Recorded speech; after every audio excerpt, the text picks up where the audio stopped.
slushy out there, so we gave people a little bit of extra time to arrive, given the conditions. But I see that our dear friend Gino has now arrived, so that means that I can begin. I'm just joking. I would like to welcome you all very warmly to another SIPS talk. It's a great pleasure to have you here, and it's a particularly great pleasure to welcome Yolande Bouka to SIPS, I believe for the very first time. My name is Rita Abrahamson. I'm the director of SIPS, and today we have one of a series of talks that we've had on Africa recently, and Yolande is very well placed to talk about Burundi and the African Union's attempt at mediating in a very complex and constantly evolving situation that we see in Burundi and indeed in the whole Great Lakes region of Africa.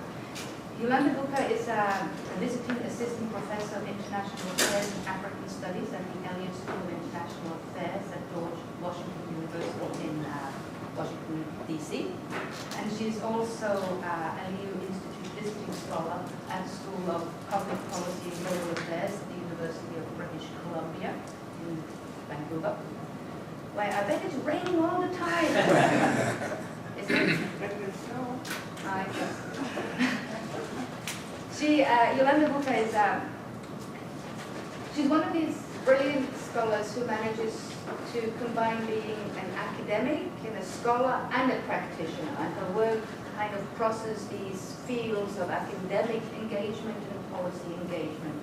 And you see that very clearly both in her research and in her teaching, the way she bridges international relations and comparative politics. She has a specific interest in contentious politics, dynamics of war, security, gender and security, and most of her work draws on extensive field research, and she's also written quite interestingly about the ethics of doing field research in Africa, which is something that many of us grapple with as an ongoing challenge. So a lot of her work has been on gender and security, gender and politics.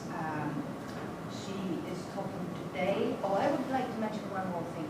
She has done fantastically interesting work about prisoners in Rwanda, and she's working on a book manuscript that we are all very eager to see on the relationship between prisoners and the identity formation in Rwanda, both during the genocide and particularly post-genocide. Today, however, she's talking about Burundi and the African Union's mediation efforts. So I will hand over to Yolande Bouka. Thank you for coming. You're very warmly welcome. Thank you. Thank you very much for having me. Can everybody hear me in the back? Yes. Okay, perfect. I don't need a microphone. Well, first of all, thank you very much for hosting me today. I've been looking forward to an invitation for quite some time, so thank you so much for inviting me.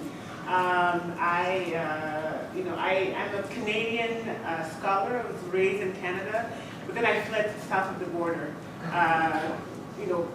Almost 20 years ago, and it's always a pleasure for me to be able to engage on issues of Africa with where I was raised and where I did my formative years.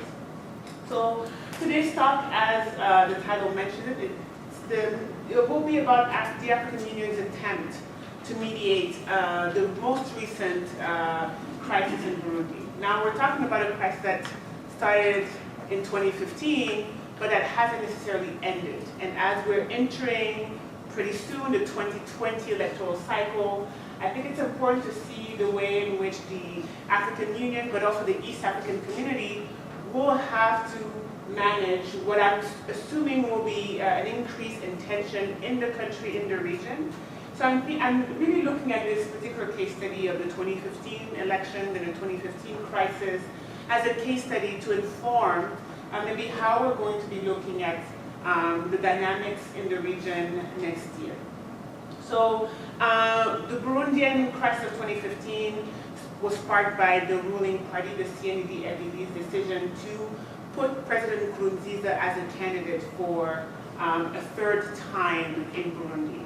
Now, if you're familiar with the issue of term limits in Africa, it's not something that is new, but in the case of Burundi, it was a little bit more tricky. The Constitution said that, the new Constitution of 2005 said that if you were elected as a president, you needed to be elected by universal suffrage. But President Nkurunziza was a transitional president, so he was the first president after the new constitution.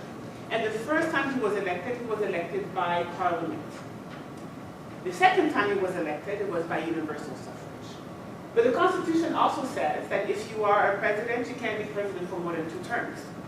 And what you call the travaux préparatoires, the documents to prepare the Constitution when there were negotiations, clearly stated that no matter what, 2 terms was all you got as a president. Now the ruling party tried to work a loophole in the Constitution, not with the travaux préparatoires, but the Constitution itself, and said, well, he was only elected by universal suffrage once. So technically, he has the right to a 3rd mandate. When his candidacy was announced, people went to the streets. 25th of April 2015, people quickly mobilized in Bujumbura and in different parts of the country to oppose the candidacy. Now, immediately, a few days after the announcement and people taking the streets, Lamini Zuma, who was a chairperson of the African Union, the African Union Commission, also called on restraints on the side of the government and the side of the people, and also said, well, you know, the way in which this is approaching, this attempt to thwart the Constitution is not really in line with the democratic principle of the African Union, and in fact, maybe President Nkurunziza and the political elite should revisit this issue of 3rd mandate.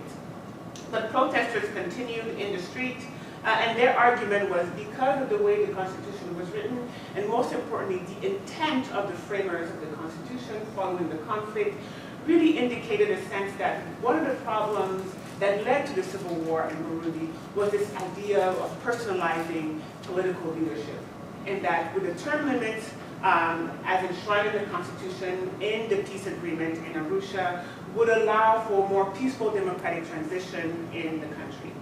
They took the streets and shortly thereafter, on May 13th, a coup attempt took place in the country as well.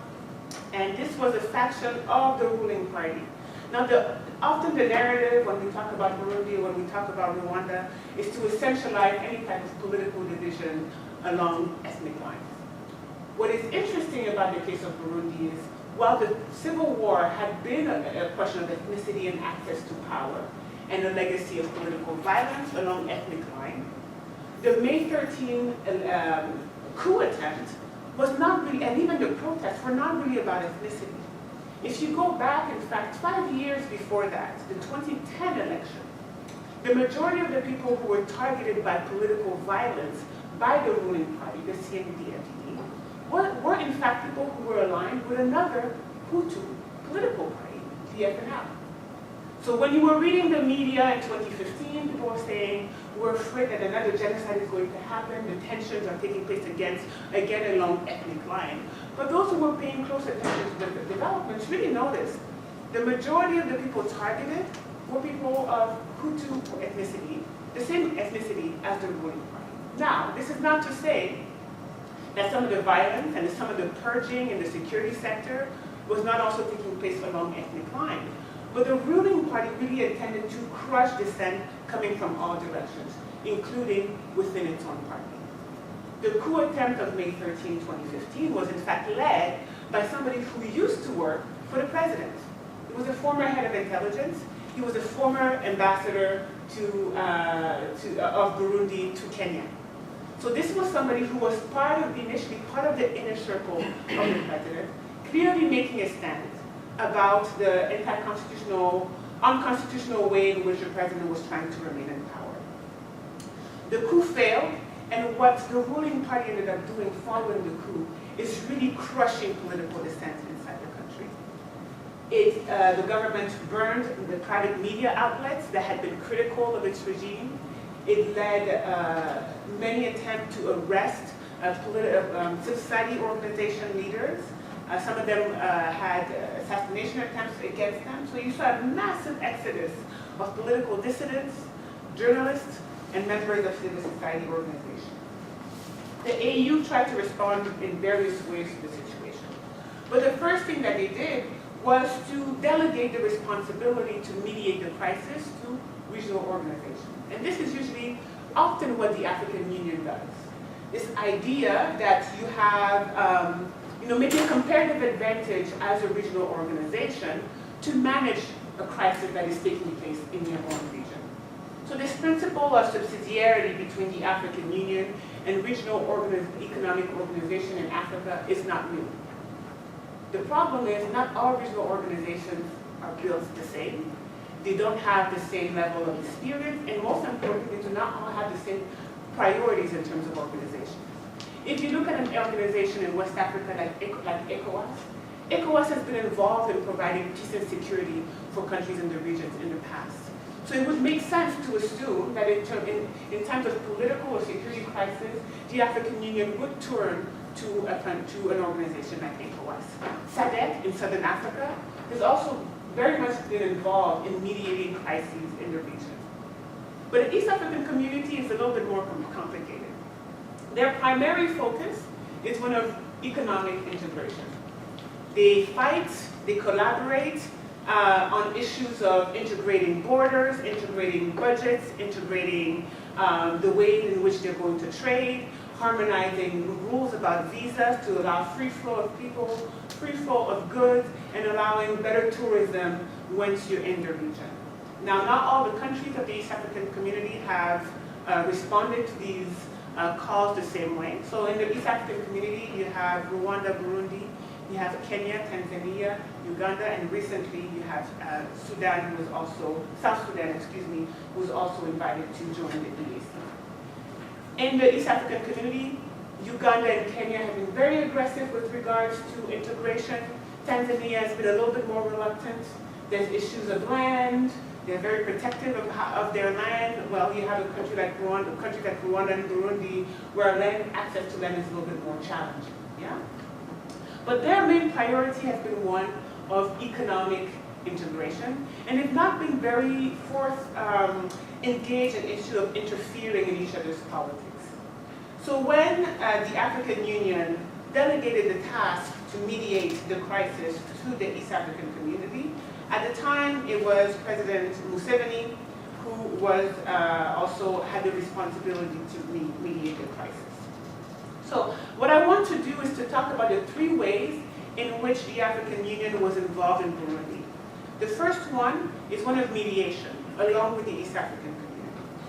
The third one is with monitoring the political, security, and human rights situation on the ground.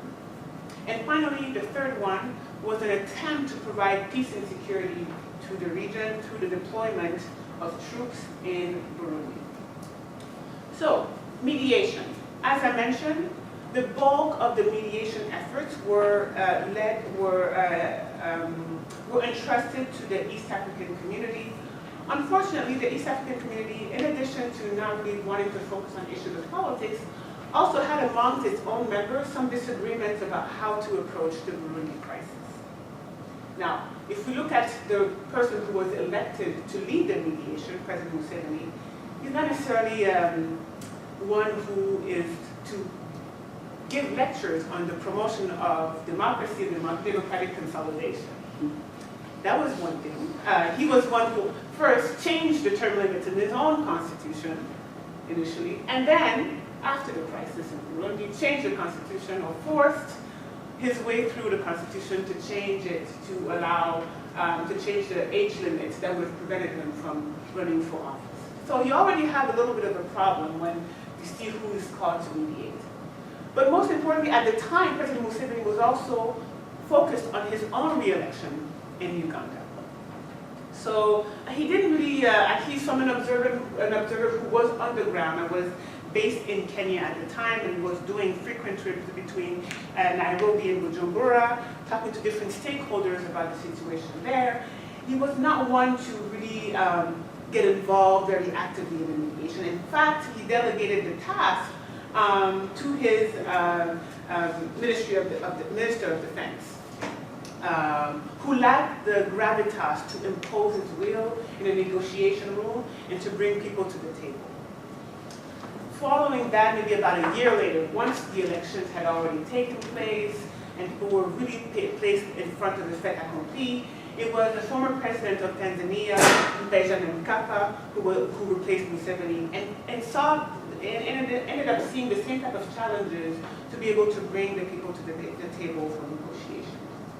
So one of the things that needed to be negotiated was the status of all the opposition leaders in exile. For the ruling party, the argument was that most of these people who were in exile were not criminals. They had either participated in, supported, or been in favor of the coup, and therefore were not legitimate political participants in a state of rule of law. And this was the argument of the ruling party. There was also this issue of when were the elections going to take place and whether the conditions on the ground were suitable for transparent and fair elections. The African Union, along with the East African community, attempted to negotiate with the ruling party to postpone the elections. The elections took place in a continued state of crisis and instability.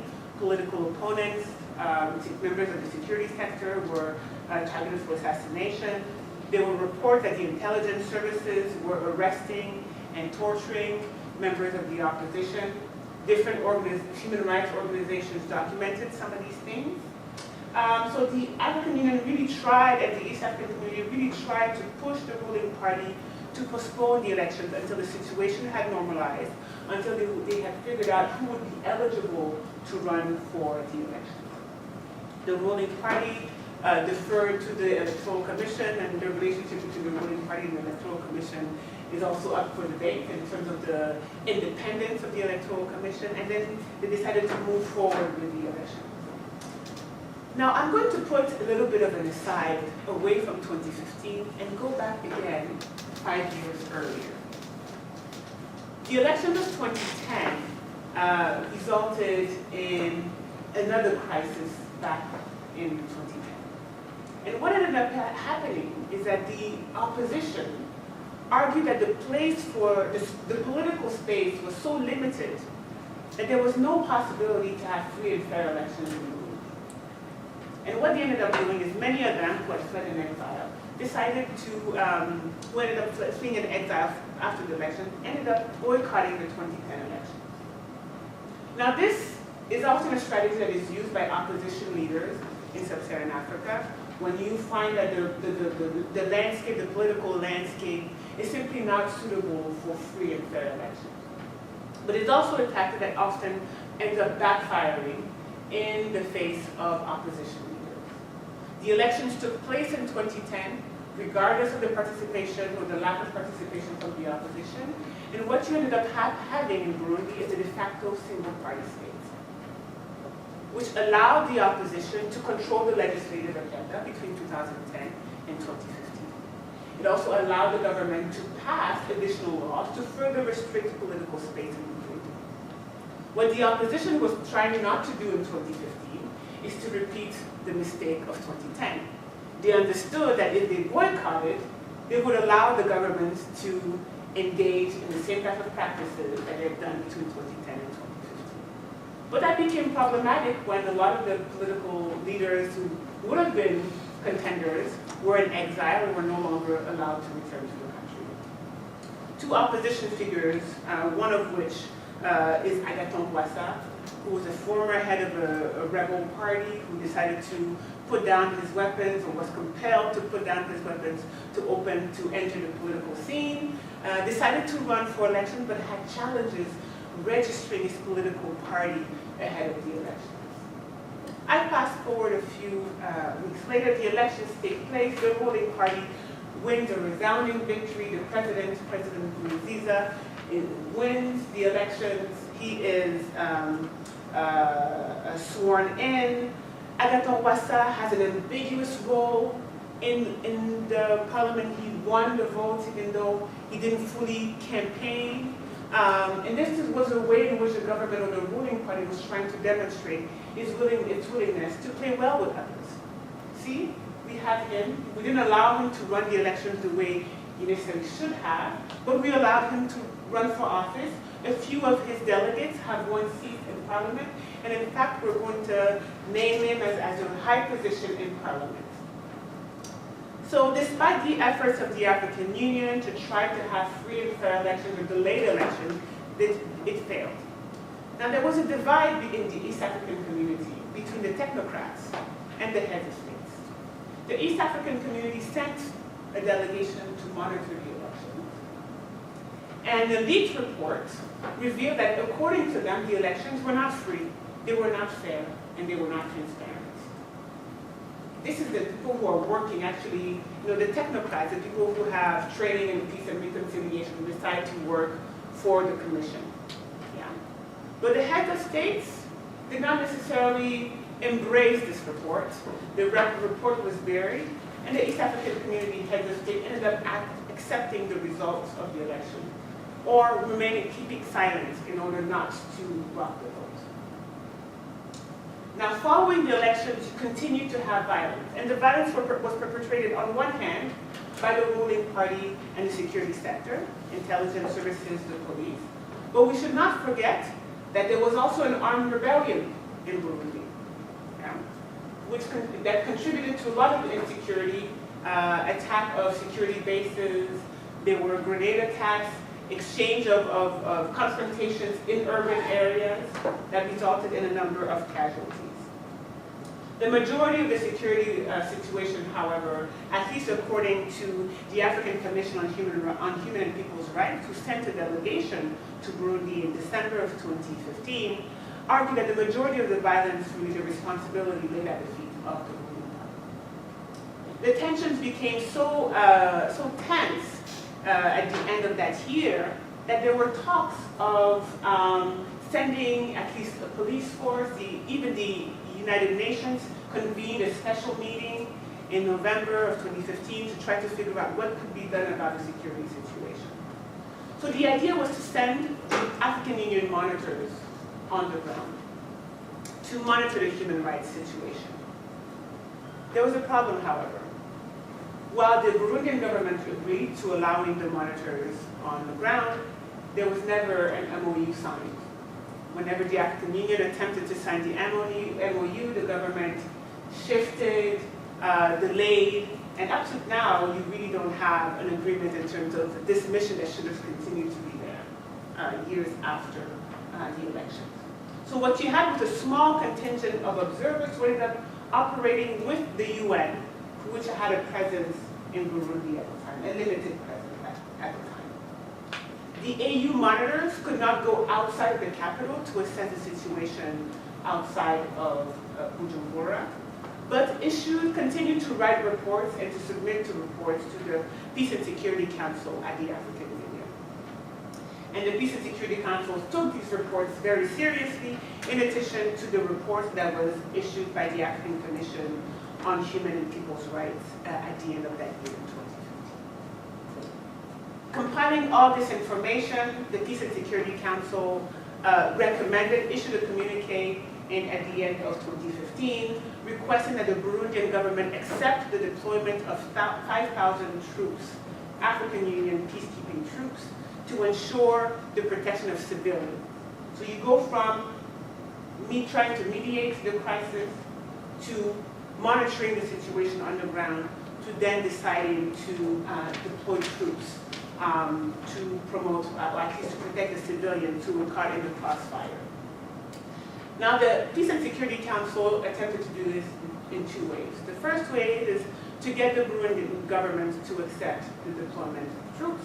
But the Burundian government argued that first, it was a sovereign country, which it is, and it did not want to have foreign troops on its soil.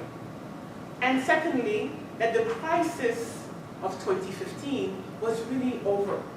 That meant some of the reports had been exaggerating by human rights organizations, that whatever was happening in 2015, by the time you roll over to 2016, that situation had very much calmed down. And they had a point, yeah? For two reasons. First, it had stopped, or at least reduced the level with which it was going after dissidents. And second, and most importantly, it had agreed to engage or to restart the negotiations that had stalled previously in 2015. So by the time the reports and the decision had to be made, so the Burundian government rejected, first of all, the mission, but the other ways in which the mission could still take place is by forcing the issue of the intervention through Article 848 of the Constitutive Act of the African Union, which would have allowed, regardless of the objection of the country, to deploy troops because of an imminent crisis. You had a special assembly at the African Union. The heads of state, needed to be convinced by the Peace and Security Council that the threat was imminent, and the heads of states argued that no. Whatever was happening in December or November when you were monitoring, things have changed significantly on the ground, and we do not want troops to be deployed in Burundi. Now, this can be read in various ways. On one hand, you can read the situation as you definitely had a shift, at least in appearance, of the position of the ruling elite and the security situation on the ground in Burundi. And in order to make a case, the Peace and Security Council needed to be able to convince the heads of state of the imminence, the need for deployment because of an imminent threat of mass violence. And you did not have these conditions in January, February 2016. But the second way you can read the situation is the fact that troops had never been deployed without the authorization of the host country in Africa before, at least by the African Union. This would have set a precedent that, according to a lot of analysts, made a lot of heads of states uncomfortable. Now, if you're familiar with the peace and security architecture in Africa, you may know that for the past 15 years, there's this idea of having standby troops, the African standby forces, in various regions of Africa, that would be ready to be deployed very rapidly in case of a security or humanitarian crisis in any parts of Africa. But the level of readiness for deployment of these different forces is questionable. It would have required the East African community to mobilize, because Burundi was in its region of jurisdiction, to mobilize and be deployed to Burundi. And that was a bit problematic. First, because Burundi, do you deploy Burundian troops in that mission, in the East African Community Peace Mission? And the second is the fact that Rwanda and Burundi were not getting along at that time. They're still not getting along, but the tension had escalated. There were rumors of the Rwandan government funding and supporting rebels to destabilize Burundi at the time. And obviously for the Burundian government, it was out of question to allow military troops or boots on the ground from a country that was already meddling in its own business. So you have different ways in which people have analyzed the situation in terms of the failure to deploy Mali.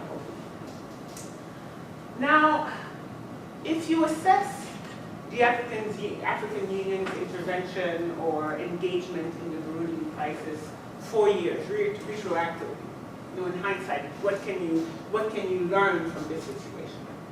Burundi is a very small country at the heart of the Great Lakes region. It doesn't have tremendous amount of resources. It's struggling in terms of development. Even before the crisis, it was struggling in terms of development. And it's not a country that you can consider a regional power per se. But the Burundian government has been instrumental in maintaining peace and security in different parts of Africa. It's something we should not forget.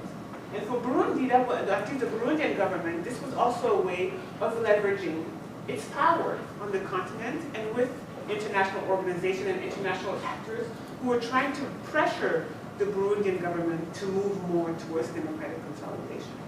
The fact that the government has troops in Somalia, where none of our countries want to go. You're going to ask, I mean, it's really nice that the Canadian government is now providing some support in Mali, but when is the last time you saw 1,000+ Canadian troops in Africa willing to go to Somalia, American troops willing to go to Central African Republic? You don't see that very often. So the fact that Africans are actually contributing to peace and security in Africa allows these troop-contributing countries a little bit more leeway, even though they're not considered a regional force. Yeah? So when you look at this, you see the level of sovereignty, at least the way we see it in the realist world of integrity of border, the power of the sovereign to make decisions, despite the attempt by regional actors, the African Union, the East African community, to get a particular way with the Burundian government. Consistently has managed to shift the dynamics in its own favor. Not allowing AU troops to be deployed, limiting the level of monitoring that could take place on Burundian soil, and most importantly, dictating the terms of the negotiation. So when you look at this in terms of the region, I think the case of Burundi really weakened the African Union's position in terms of its ability to promote democratic consolidation, and even to a certain extent to promote peace and security in the region. What I did not mention in my presentation is the hundreds of thousands of Burundians who fled Burundi during the crisis, fleeing to Tanzania, some of them fleeing to Rwanda, some of them fleeing to Uganda and other countries in the region, and to a certain extent putting pressure on host countries and potentially destabilizing the region, particularly if we are aware that military mobilization in the region has often been spearheaded by displaced population from Burundi, from Rwanda, and so forth.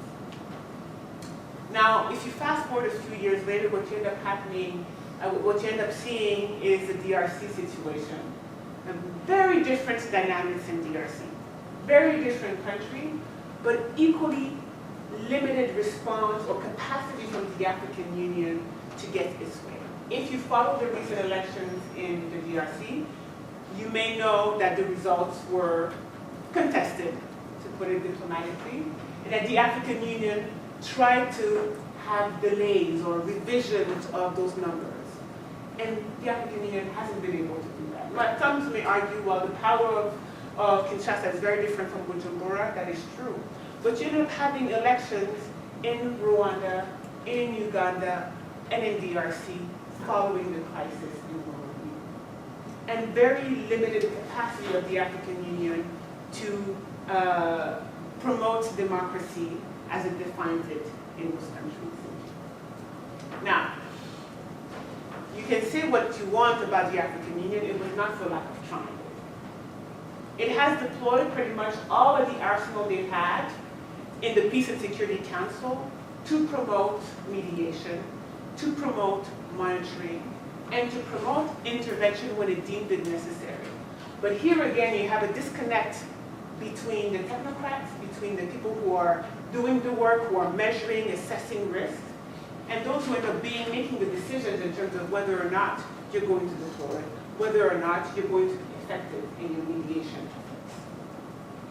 Now, as we're approaching 2020 in Burundi, it'll be interesting to see whether or not, first of all, the elections will take place in a peaceful and democratic context. We already have some indications that that may not be the case. Now, obviously, depending on where you're positioning yourself, you may have a different view. But the change in the Constitution that took place last year were already an indication of an attempt to limit the space where dissidents or opposition members can operate. Now, most of the concerns about the change of the Constitution of last year was whether or not the Burundian government would maintain ethnic quotas. Everybody was concerned.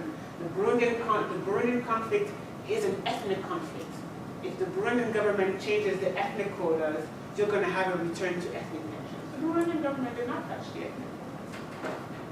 It maintained them, and it said, we will revisit the issue at a later time, which I think, in my opinion, is a wise decision. Do we always need to have quotas to ensure participation of a particular minority once you've allowed the space to be democratic, once you allow political opposition to operate freely, and if you respect human rights and right of assembly and so forth? I think they have a legitimate argument to make there. Yeah? But there are different ways in which the Constitution was changed that doesn't target the Tutsi opposition, but more the Hutu opposition. Some rules about whether you can have two citizenship to run for particular posts of power. Yeah. And when you talk about having a Burundian citizenship, and a Belgian citizenship, it indicates a particular type of people. People who during the war, many of them intellectuals of Hutu descent, went to Belgium, went to France and different countries, went to school there, settled, many of them married, gained different citizenships, and when peace came back after the war, came back. And some of them joined the ruling party. Many of the tensions between the ruling party are in fact between those military types who stayed and fought, and those who went and came back. So there are people who talk about the tension between those who they went and fought in the bush, and those who went to eat fries in Belgium, those intellectuals who didn't fight the war. Yeah? It's a joke, but it actually illustrates really a real tension in terms of the visions, in terms of the vision of how to manage and govern Burundi in the post-transition era. And those tensions were palpable. Yeah? So many of those high-ranking leaders of the CNDD-FDD who ended up breaking with the party and going back to exile in the 2015 crisis, many of them have this dual citizenship, and even if they chose, who were allowed to return to the party, would have a bit of difficulty running for some key positions. So this is one of the ways in which you use the law to neutralize political involvement in a democratic manner. The Constitution took place, the Constitution referendum took place in Burundi. The level to which we can say the ability to campaign on both sides were free is also, again, questionable.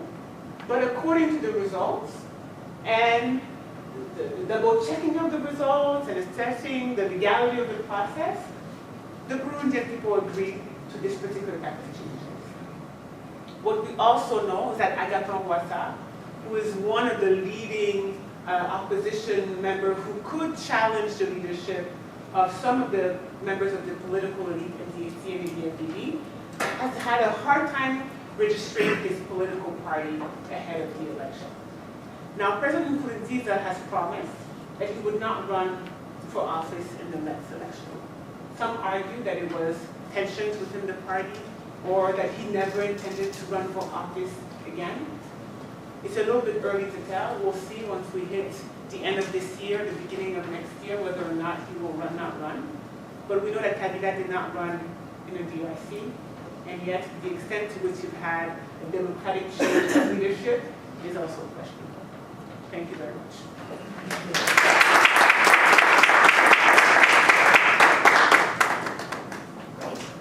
Thank you very much. Yes, please. Thank you very much. That was really interesting. So we have about 35 minutes or so for Q&A.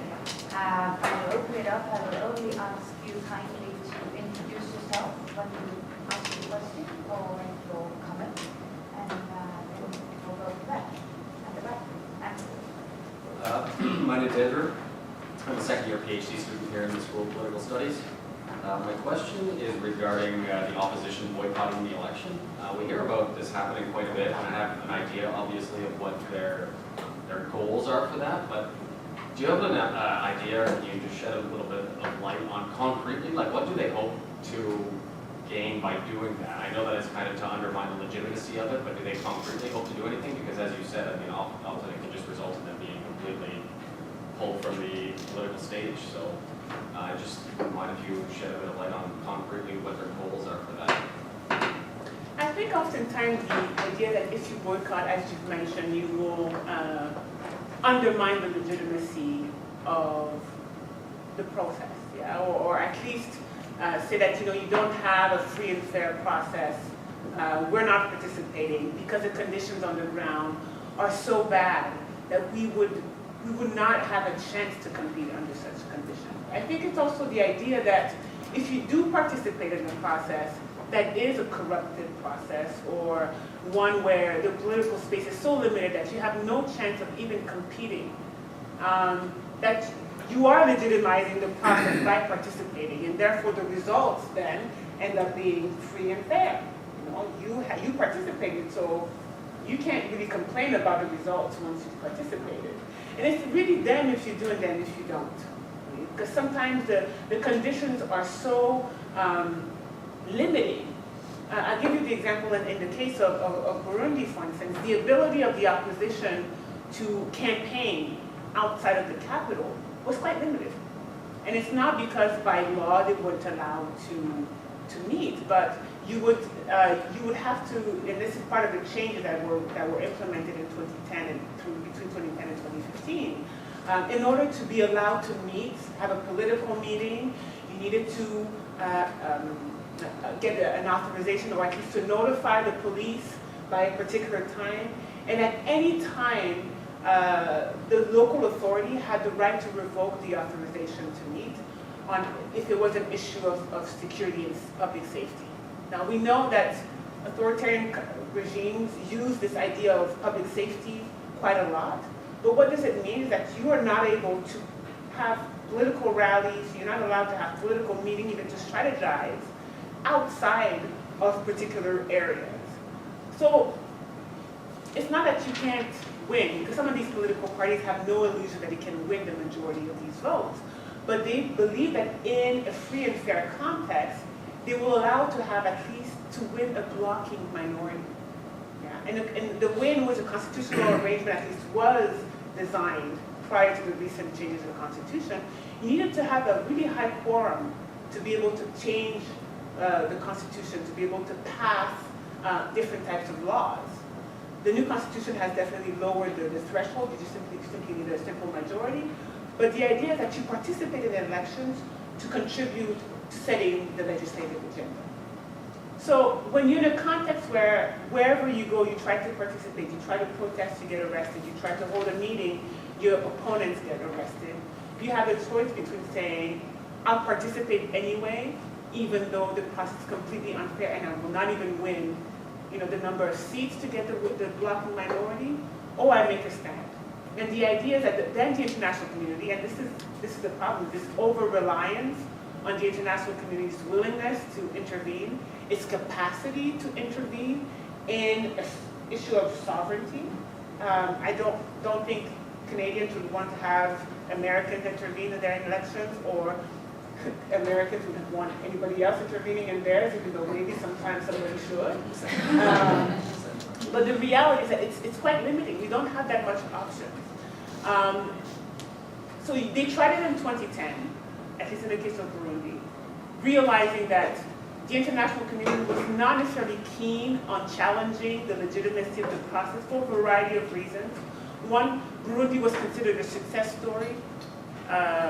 Whether you agree with that assessment or not is a different issue, but for many, Burundi was considered a success story. So the ability to push things forward, even though they weren't perfect, was really the position that a lot of the international stakeholders took. So yeah, what do you try to accomplish by boycotting?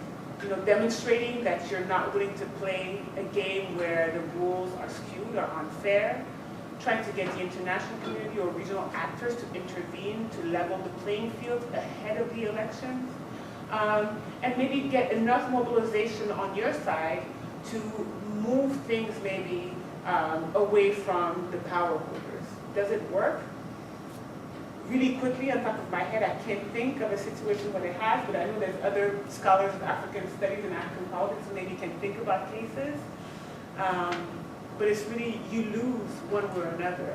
I think the opposition lost more in 2010 because they would have had a better chance of getting that blocking minority.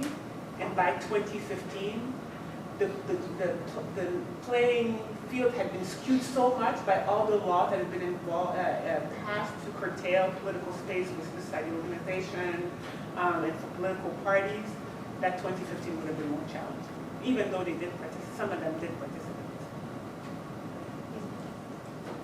My name is Matt Varat. I'm a PhD student in policy studies and also a fellow researcher at the Center on Governance here at the University of Ottawa.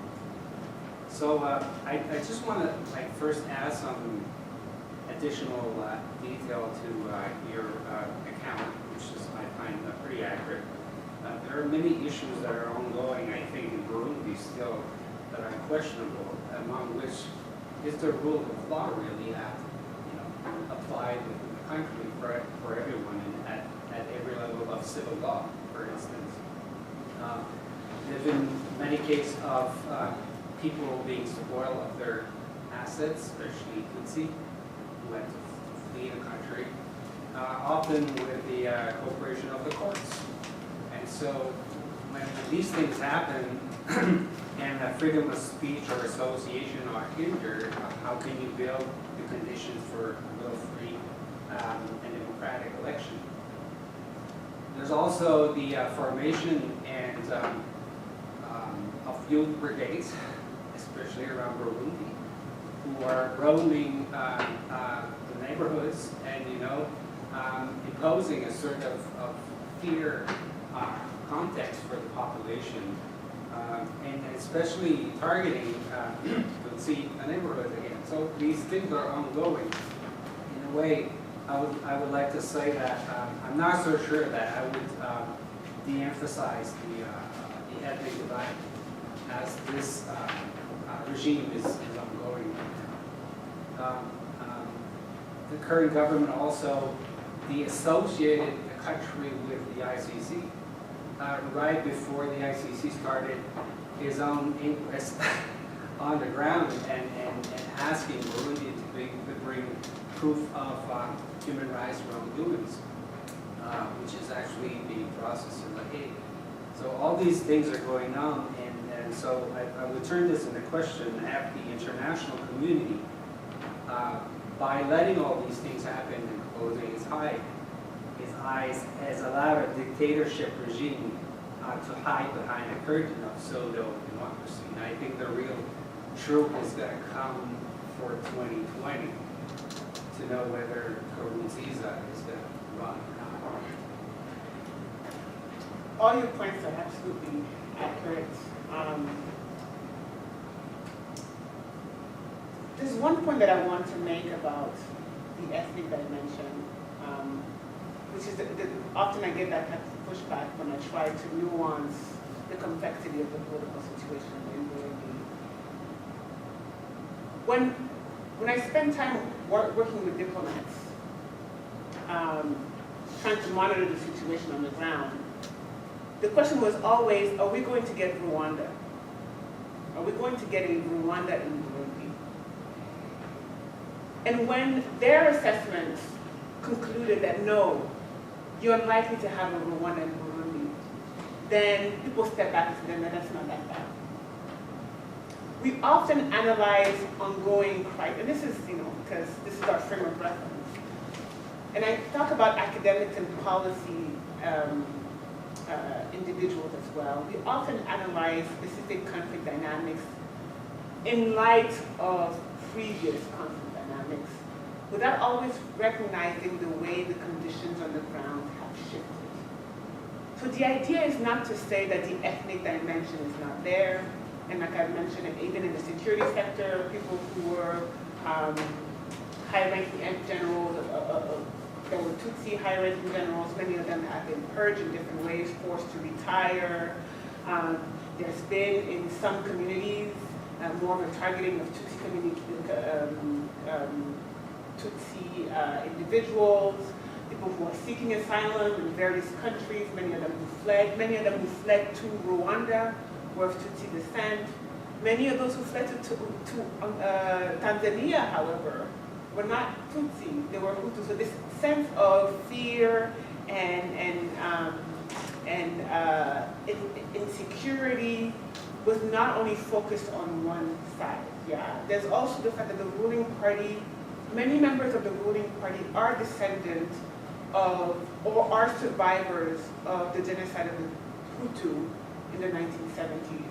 So the memories of ethnic violence for them is not one of Rwanda-like genocide, but of the other ethnic groups being victimized. So there's definitely this ethnic component that can't be erased simply because you have a power-sharing agreement. Yeah, it's important to recognize that. But I think what we also forget is the ways in which peace agreements don't always work in the ways we want them to, but they have shifting effects. And one of the ways in which the Arusha Agreement shifted certain things in the political landscape is by elevating or at least restoring a certain level of balance in terms of ethnic representation, but also creating adversaries within the same ethnic groups. So even if you look at Burundi no longer officially has ethnic parties, but there are some of them that are leaning one towards one than the other. But even in terms of who really represents the leading Tutsi party, there's divisions there, some who've been co-opted by the state. But even in terms of the Hutu, looking at the coup, the 2015 coup, but going back to Agathon Rwasa's supporters being targeted by intelligence services between 2010 and 2012, and continue to be harassed by security services, I think it can't be undermined, because if we do, then we miss identifying who are the relevant actors. We miss identifying the ways in which the dynamics of violence evolved over time. So the idea is not to say, no, it's no longer ethnic. There's no longer an ethnic component. Memories are still there. People sometimes use ethnic narratives to, how can I say, to distract people from what the real issues are. And that leads to people like the Imbonerakure, the youth group or the youth league, which the government said is not an armed militia, but in some sectors they have more power than the police. And it's also been a way in which the ruling party has allowed young people to kind of gain the spoils of this representative democracy, this Hutu-led democracy. I mean, we can have an entire session just on the ways in which youth groups across the continent are being instrumentalized. But I think it's important to recognize that. Otherwise, we continuously look at what's ahead or what can be not predicted but forecasted with lenses of very static and crystallized lenses of the past. And I think it's important not to do that. Has the international community allowed this to happen? I think what Burundian government has also demonstrated is the ability for an African government to say, we're not interested. And that needs to be respected, even if we don't necessarily agree with how things unfold. But there was a very colonial way in which sometimes Western powers were engaging with the Burundian government. And the Burundian government said, you want to take your aid? Take your aid. Now that has had very negative impacts on the population in terms of service delivery. We know that. But the willingness of a government to say, you're not going to use foreign aid as a tool to blackmail us, is one that needs to be recognized and understood. Other governments can also do that later on. Oftentimes the West said, well, we're going to use the carrot and the stick. Yeah, it's a negotiation tactic. The EU ended up stopping certain level of assistance to Burundi as a way to leverage its power, and it's understandable. It's a way that's a good tool, I think, used in this particular way. But I wouldn't argue that the international community really sat on their hands. I think they tried to deploy the tools they thought could be useful. But again, looking backwards in terms of what they thought was possible 10, 15 years ago. Today you have more partners. You can engage with the Russians, you can engage with the Chinese. The Russians and the Chinese don't necessarily have the same level of interest in Burundi that they do in Kenya or in Tanzania, but they're still relevant partners. In that kind of multipolar world where you have different emerging forces, it's important to recognize. And then mediation needs to be approached with that recognition that states, however weak they appear to be, can still manage to direct their foreign policy and their domestic policies as they wish.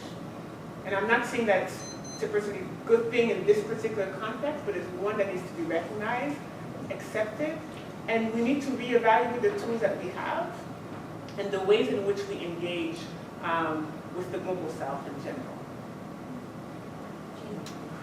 Yes. I'm Gino, also a PhD student at the School of Political Studies, University of Ottawa. I have one question and two, I think, sub-questions. So the first, as you said, right, so Burundi was able to kind of resist the AU approach to the crisis. And then I remember the president or one official kind of threatening to actually fight back if AU ever deploys troops in the countries. Like if AU deploys troops, we will actually fight them. Assert them hostile. Right. Exactly. So then that leads me to wonder, how do we re-theorize AU conception of peace and security, right? Because we have those arguing that, oh, in Africa now there's a security regime where countries are cooperating towards, I don't know, something, and then we have international security regime in Africa. But every time you look at these kind of cases, so now you talk about DRC, Burundi, and other conflict situations, AU peace and security architecture is blocked. We can't see AU succeeding except from sending troops to UN missions and stuff like that. So how do we re-theorize AU peace and security? I saw maybe in your presentation, maybe 2 levels. Is there a technocratic way of cooperating? And then, I don't know, government leaders stirring things in a different way?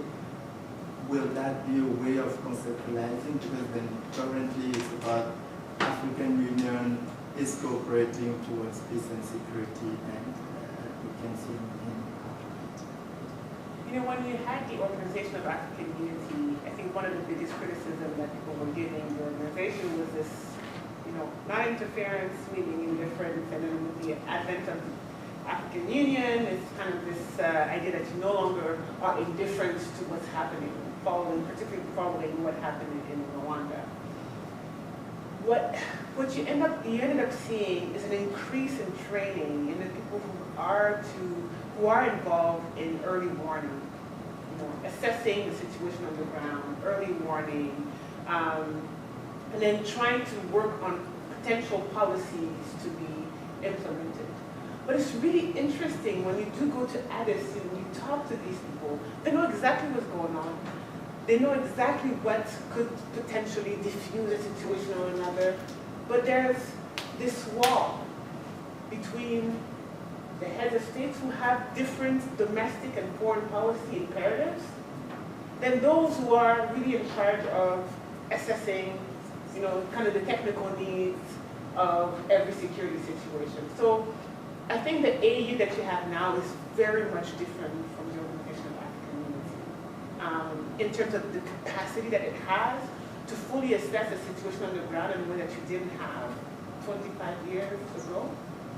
But the level to which heads of states are willing or able to intervene or to put their ways behind different types of mediation, I think we under-theorized how that was going to work. Yeah? I think we underestimated political elite agency, and we underestimated their ability to make decisions when it suits them and how it suits them. And we underestimated the complexity of regional dynamics between African actors themselves. Yeah? There's often this sense of bilateral relationships between said country and Western donors. Why do you have the willingness of a particular country to see a deployment in its country and another country saying, there's no need for deployment? How do states frame themselves? As Burundi, we are a contributor to peace and security in the world. In what world are we going to receive peacekeeping troops? That doesn't match our image. That doesn't match how we frame ourselves. And that definitely does not suit the domestic priorities of the ruling elite. So I think we've under-theorized how to understand, you know, how these different actors work, what are their needs, what are their priorities, and how they're actually going to get to them. So I wouldn't put a blanket statement on we need to theorize, you know. I think we need to pay more attention to the details In the case of it also depends on that individual's country level of interconnectedness with the rest of the world, with the region. I mean, when you look at how much foreign assistance Burundi has lost, and then the socio-economic challenges that followed the cut of assistance from various partners, you would think it would bring the ruling elite to its knees. That was the idea. That's just what people were expecting, and it hasn't. The question is why? You know? And, I mean, that's for me an interesting question. Why has it not? You know? If you cut all funding to Rwanda tomorrow, what is going to be the reaction of the ruling elite? Yes, the idea is that eventually Rwanda will not rely so much on foreign assistance, and is working towards that.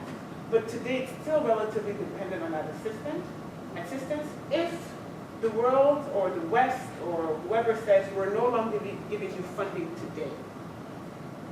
The ruling elite in Rwanda will likely react differently because their needs and the ways in which they use that money is very different, and the amount of money is also very different. There's private sector, there's government assistance, the security level assistance. Yeah, all of these different pockets of money that are moving around differently for different purposes and are used domestically for different purposes. So we are paying attention to what are going to be the appropriate leverages. Now, one of the threats that was used against the Burundian government, what we will then question whether or not we can have your troops deployed in Amazon, in Somalia. Because we know that it is an important troop contributing country. We also know that the soldiers themselves make a significant amount of money from participating in these missions, that the government is recuperating parts of these revenues as well, not only in terms of individual soldiers, but also in terms of equipment and so forth. And the Burundian government and any troop contributing countries renting out equipment that has been donated for the mission. I mean, there's very complex ways in which these missions are being funded, yeah? That was an idea, but who wants to lose all these troops in Somalia right now? That's your red line right there. You know, and who do you replace them with? Are the deployment ready? Is it going to change the dynamics on the ground in Somalia? I mean, each inch of territory in Somalia was fought for. The Somalian mission is the most dangerous peacekeeping mission right now. Who else is going to want to recruit the Burundian troops who fought for the territory they managed to gain in Somalia, around Mogadishu and so forth? So these are all the types of things that I don't think we necessarily theoretically we just weren't paying attention to the details in terms of understanding the pull and pushes that are going to move actors' agency one way or another. Marie Debussier, Professor of International Development here. Thank you for obviously an extremely rich meeting. To just make sure we organize another one with Yolande in the near future. I have maybe just one comment and then a question. Just a quick comment on the first question on the boycott. I wonder if it would be interesting to think about, because we think about what they're going to lose in terms of not being in government, but I actually think there's maybe it'd be useful to think about reputational gains, right? I actually think that there's much to be gained by boycotting from a reputational standpoint, and I think that I almost wonder if that wasn't, the cost that Wasa paid in 2015, because then aren't you seen as a non-Jew or collaborator? So maybe reputation should be something we factor in, but that wasn't my question. I really, really like this idea you have of, political elites agency, and what I was going to ask when I realized this wasn't, you're on the African Union and you talked about East African community, but what about the other regional arrangements in the region? So the International Conference for the Great Lakes, the CPGA, for example, they're all different forms of, and they all have some security component, right? And I wonder if, maybe that's a cynical comment on my part, but my question to you is, what about them in the case of the 2015 crisis? But when you talk about political agency, haven't we seen that being before in those arrangements? And then second part to my question is, since we know that a lot of these regional arrangements are being highly sponsored by the international community, by donors, what are, I know your ears to the ground, what are they saying nowadays about the extent to which they want to get involved in these regional arrangements? So in terms of the other regional organizations, you have you also have a sense that the ICDLI has been used by the Burundian government for its own priorities in Eastern Congo, right? So when we went and met with them, their argument was the East African community has been put in charge. We're there to support and role with the APS. And I think it's interesting to see the extent to which these various components of the African peace and security architecture that are not regional economic, because they're recognized regional economic communities, and they're not called regional peace and security communities, they're really economic and groupings or international or regional organizations. Whether the African Union has thought or whether it's willing to allow other organizations who are tasked with peace and security to have the same level of authority or legitimacy than these regional organizations. Because these regional organizations are also then, to a certain extent, linked with the rapid deployment troops that are supposed to come someday. I wrote my master's thesis almost 20 years ago on the advent of the standby forces. So, yeah, it's a long time ago, and I wish things would have been different. But it's a good question. I mean, I know the ICGLR ended up shifting its headquarters to Rwanda for a while during the crisis, kind of demonstrating the Angolan government's approval of the situation because it was under the leadership of the Angolans at the time. The reason why Angola didn't get more involved than it did in this particular case, given its chairmanship of the ICGLR, is also a question. In terms of where are you willing to use political capital and where are you not willing to use political capital? And what else is going on in the region? There were concerns of activities in Eastern Congo and spike. This happened also at the time where you had a spike in the number of armed groups in Eastern Congo, development things in the Kasai region as well.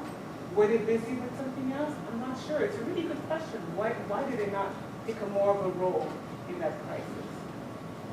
In terms of the international communities, and in terms of the West's funding of a lot of these regional organizations, at least with regards to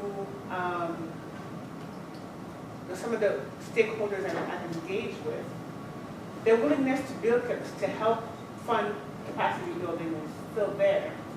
But the level of leverage that they have is significantly decreased, and there's a recognition of that.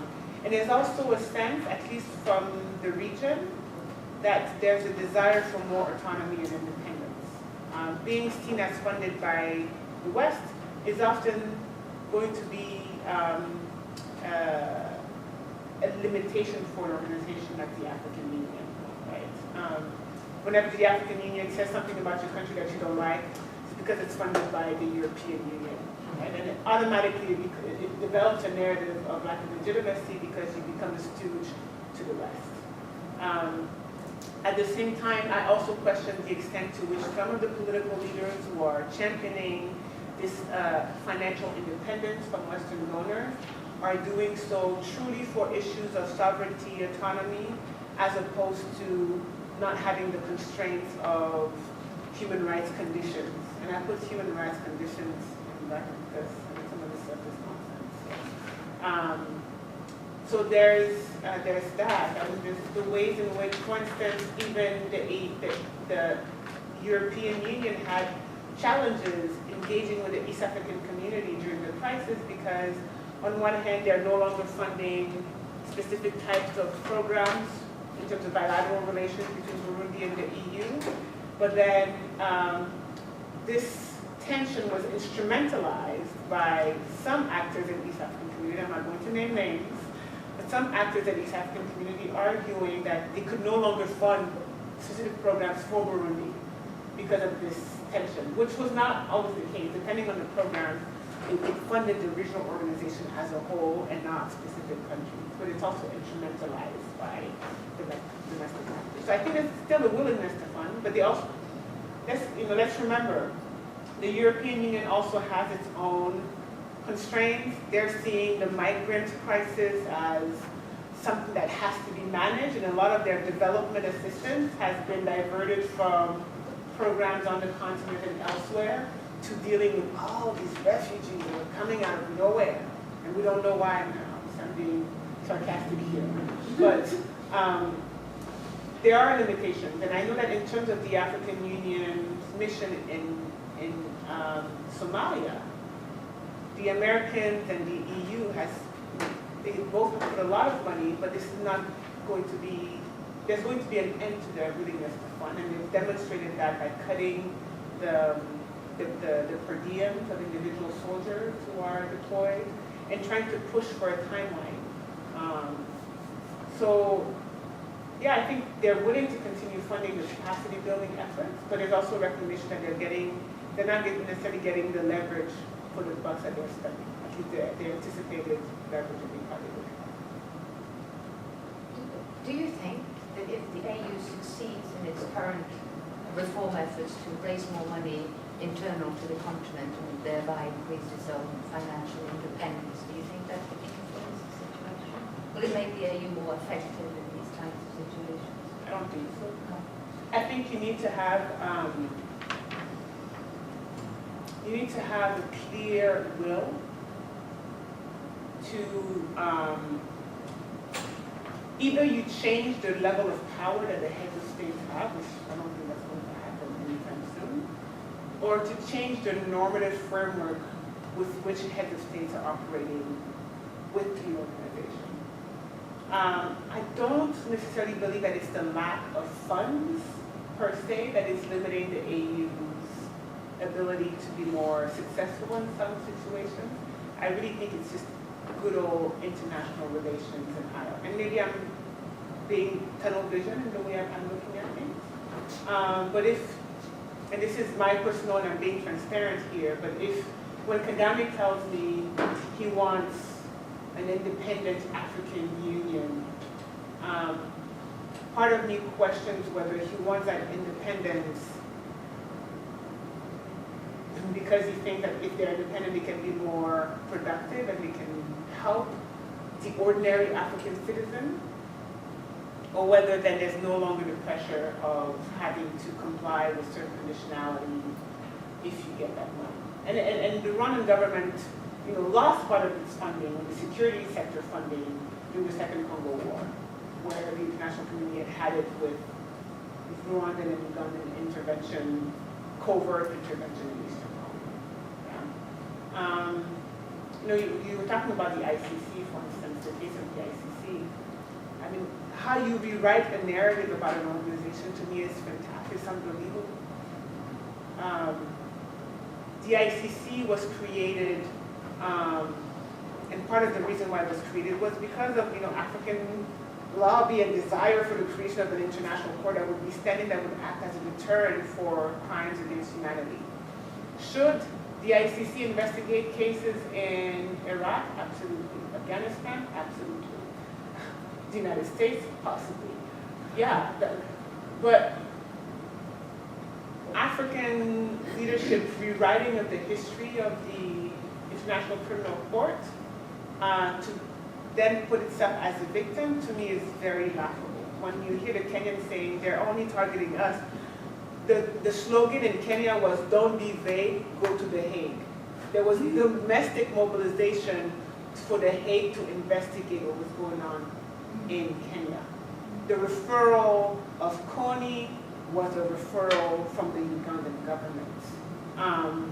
So there's also this where, Western funding almost becomes a liability, sometimes for a justifiable reason, but sometimes it just becomes the scapegoat or the distraction to move away from the real issue. So I'm not sure. I'm a bit of a cynic when I'm looking at the situation because I'm not convinced that an independent AU makes better decisions. I'm not saying that you should make it more dependent, but I'm not sure this is the element that will make it more responsive to civilian protection. Because ultimately, this is where the African Union should be focusing its efforts, increasing civilian protection. And you continue to have, to a certain extent, a priority of government and elite protection versus civilian protection. And the perfect example is the rapidity with which the AU will condemn a military coup, no questions asked, but doesn't know what to do with constitutional coups. And becomes handcuffed because of the will of the head of states when it comes to intervening in real situations. So I'm not sure. I don't think you're a cynic. I think you have a little realist that's struggling to come out. But I think I would like to close by thanking you for an incredibly rich and far-ranging talk. I think what you've given us is a picture of both the domestic Burundian complexities, but also, as with so many other conflicts, the way it has regional ramifications and dynamics, and then the broader geopolitical implications and impacts. I don't think anyone had fully comprehended, and maybe we still don't fully comprehend how much political agency African states have gained by virtue of being the main troop contributing countries. And I think international relations is still trying to come to terms with that, and I think Burundi is a really interesting case. So clearly we just have to have you back in 2020 after the elections and continue the conversation. For now, I'd just like to thank you so much for coming, and thank you everyone for coming and for your questions. So thank you very much.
Let's rewrite the Constitution.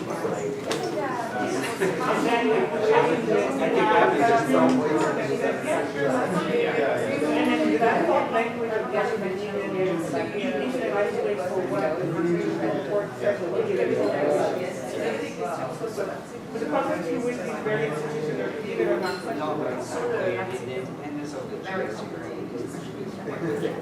I think you're a great judge. So we're not to say we're Jesus, we are here.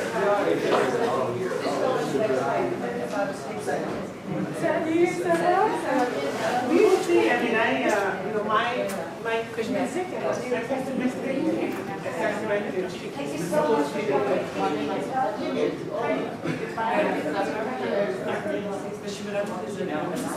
I wanted to ask that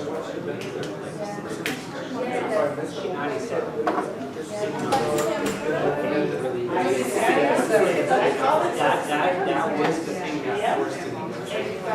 And then because it was not dispatched, easy for them to say no. Like no one's really eating it.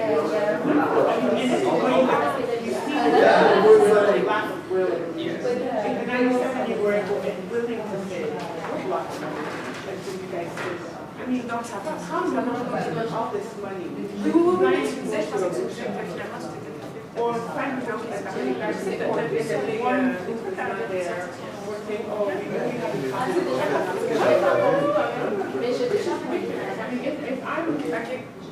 say that,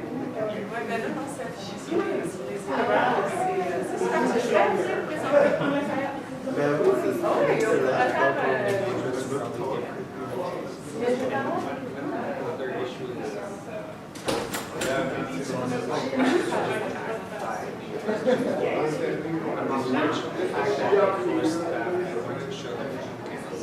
and they impede them from receiving money.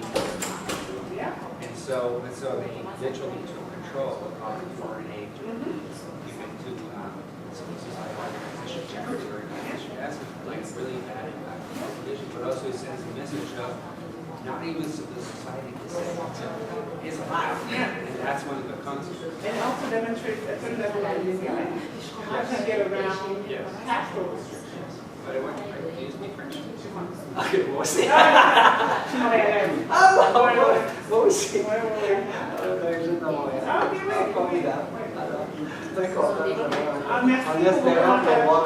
Absolument.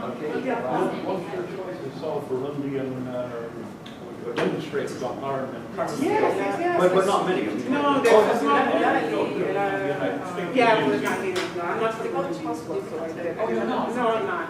No, not at all. No, my parents are from West Africa, but I'm, you know, Mais pendant la ouais, c'est ça, c'est Why have you specific interest in Burundi? well, you know.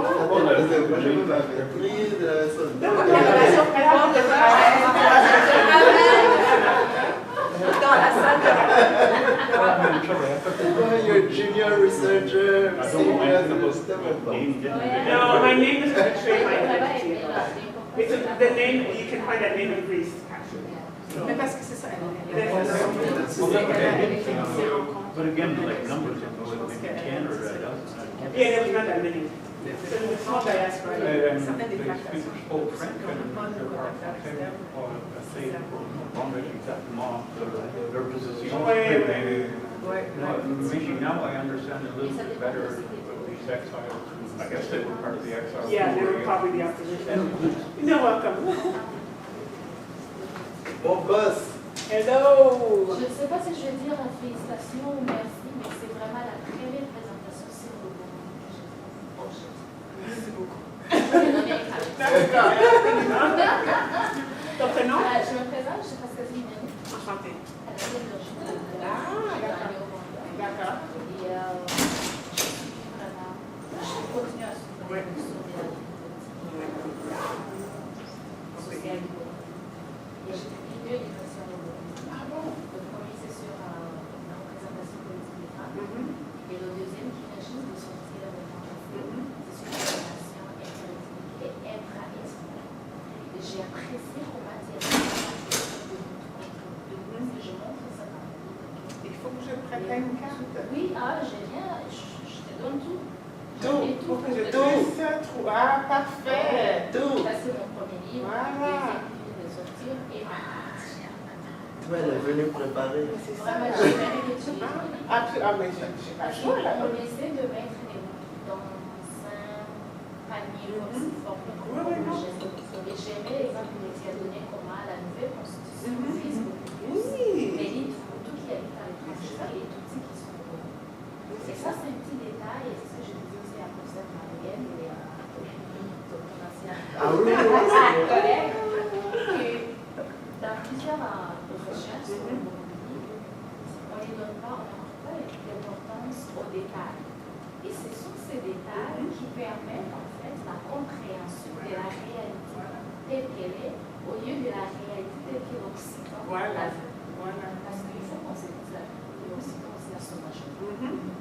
L'Occident veut voir un pouvoir qui l'a mis là, le pouvoir qui peut porter Oui. qui peut gérer le pouvoir sur le crédibilité.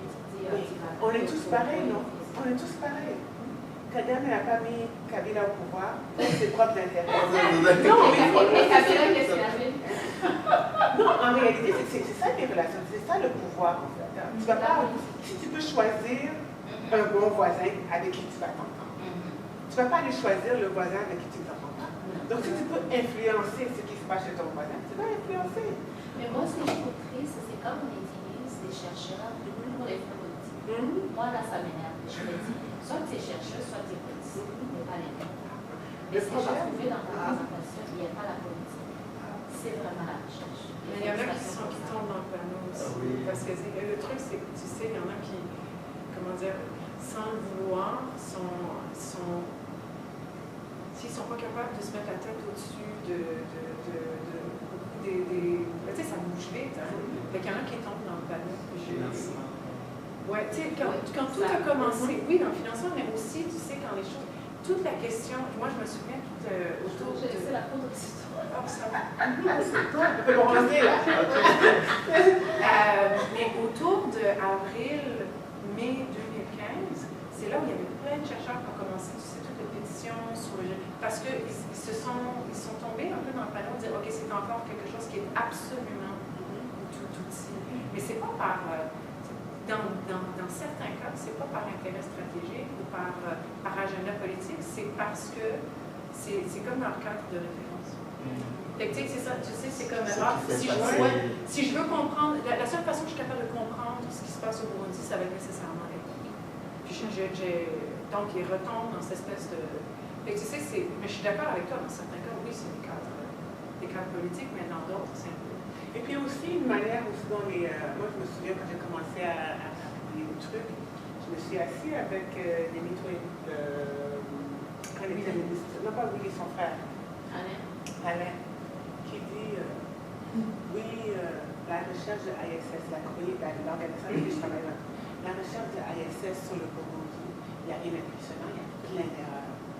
J'étais assis à côté de lui dans son bureau, c'était moi et puis c'était un peu. Puis il me visait, quoi. Vous savez, c'est moi qui avais. J'ai rien dit. Mais il y a aussi certaines de ces ateliers qui ont commencé à me chercher sur Institute for Security Studies. Ils ont commencé à me chercher sur les réseaux sociaux, quoi. Tu vois? Et Institute for Security Studies.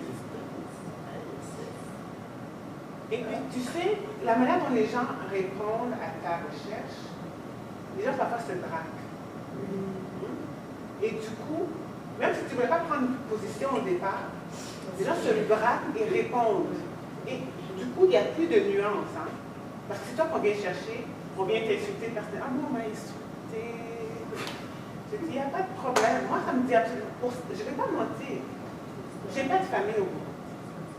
Je n'ai pas d'amis, je n'ai pas d'intérêt économique au bout. On m'a donné la tâche de comprendre ce qui se passe. J'ai été là, sans intérêt ni de l'un ni de l'autre. Alors les gens souvent se disent, c'est la conspiration, ils marrent. Ceux qui sont au Rwanda seraient étonnés de vous entendre. Hein? Parce que je ne suis pas trop regardée. Les gens pensent pas ne pas être trop regardée, ne pas être trop regardée et ne pas être trop. Tu dois prendre un côté ou l'autre. C'est les nuances. Hein? Mais souvent, tout est politique, surtout parfois quand on t'attaque personnellement, ça devient une attaque politique. Dans la réponse. Yeah, I find it very interesting. Oui, mais on voit les parents. This one I want to Jusqu'à 16 heures. Yeah. Quand on voit les dossiers, moi j'ai pris le dernier. Okay. Donc, il va soit là et J'ai manqué mon vol parce que j'ai envoyé une photo de toi, Suzanne. Ah oui. Ben, elle me dit, j'aimerais bien être là pour partager les aussi envoyer des commentaires. J'espère que ça ne te dérange pas. Non. Oh, yeah. Moi, je suis. Ça me dit, moi, les enfants, là, je suis tard, mais j'aime bien absolument. Mais je me suis dit, mais bon, Ça me dit, je dis, vous pouvez m'insulter tant que vous voulez. Je comprends que c'est émotionnel, que ça prend les gens. C'est pas mon travail. No, it's very good. C'est pas toujours facile. Excellent. Est-ce que je peux avoir ton courriel? Oui, Y Bouka. Yolande Bouka. Agimel.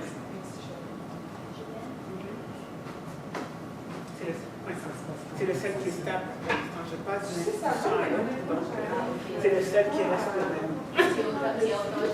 Je pars aujourd'hui, j'ai peut-être un retour, mais je travaille à Washington. Ouais. Donc je pars pour Washington demain. Mais là, tu pars. Là, je prends vol. Mon vol cet après-midi, c'est Ottawa, Toronto, demain, Toronto, Washington. Je pense que tu auras. Oh, I thought we were just going for coffee. Are you taking my lunch? Yeah, just downstairs. Oh, yeah, I'll just, Okay. Yeah, You're still gonna Yeah, I know, we had a communication, I thought we were saying, but I didn't know you were taking, so I guess you double booked yourself. No, I will leave you to it then. No, I will come down and leave you to it. Oh, Rita, then it feels like we're excluding you. No, As a non-grade. What happened? You're not having lunch with us? Yes, she is. She's doing yes. I'm the one who needs to leave it. Oh, yeah, you're leaving. That's, yeah, because you have to go pick up children. I hear you give really fun gifts. Yeah, so you gave me your coat. And everyone was like, I really hope I'm not giving you. I'm like, no, I'm fine. I already had the flu and during Christmas. I'm okay. And I come home and I'm like, Oh, it was nasty. I'm just going and Rita was so good. She kept taking like medication to just like manage the symptoms. I was like, she doesn't look like she's doing that bad. And then when I finally got her, I'm like, oh man, she must have felt awful. And then she got full-blown flu. I got ill when I got home. Rita never gets sick. No, I pride myself on that, but I got so sick. Oh wow. I've never had the flu before. Oh my god. Okay. In my entire life. And hide. No, So you don't get sick. Bon après-midi. On se voit dans 2 semaines. Dans 2 Merci semaines. encore de ta compréhension. Merci. See you soon. Take care. I'm not toxic anymore. I've sent Stephanie an email. She'll have to come and get that. Okay, okay. Alors, Being monsieur, sick in the exercise truck six. is just the worst. Comment se débrouille? Exercise 6-0. I'm not this.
I'm sorry, I heard it better. I have, we should have better. Oh my God, it's worse. Like, and like, it's worse. Like, it's worse.